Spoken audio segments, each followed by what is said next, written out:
आता आपण गोळा पण ते पकडण्याची टेक्निक शिकलो आणि फेकण्याची पण शिकलो. तर आता तुम्हाला मी याची वर्कआउट सांगतो तर कसं करायचं. हे बघा, हे गोळा तर आहे, हे तुम्हाला माहीतच आहे गोळा आहे म्हणून.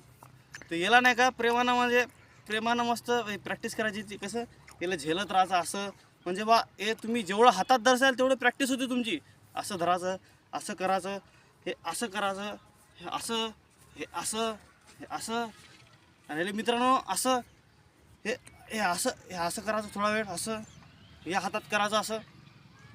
तिला जेवढा वेळ मित्रांनो हातात ठेवसाल ना तेवढा वेळ तुम्हालाच फायदा होते. काऊन की मग जेवढा वेळ हातात ठेवसाल मग त्या गोळ्या हाताला पण नाही का आदत होऊन जाते बा हे गोळा आपला हातात होता. मग मित्रांनो हे काय करायचं, हे असा गोळा घ्यायचा आणि अशी हाईट द्यायचा प्रयत्न करायचा. असं वर वर फेकायचं. जेवढं ताकदनं तुम्हाला फेकता येतं वर तेवढं ताकदनं फेकायचं. मग मित्रांनो हे एक झालं. आता हे मित्रांनो आता वर फेकला आपण, आता खाली फेकायचं असं. हे पहा असं, ते असं घ्यायचं मित्रांनो, पूर्ण असं ताकदनं पुरं जेवढं जोर लावता येते तेवढं जोरनं फेकायचं.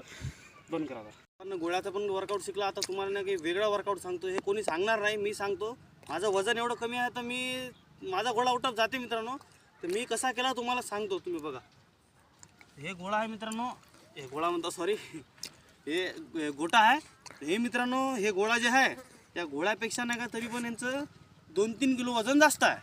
तर याच्यापेक्षा 2-3 किलो किंवा त्याच्यापेक्षा अधिक वजन घेऊ शकता तुम्ही. म्हणजे याच्यापेक्षा जास्त वजन घ्या.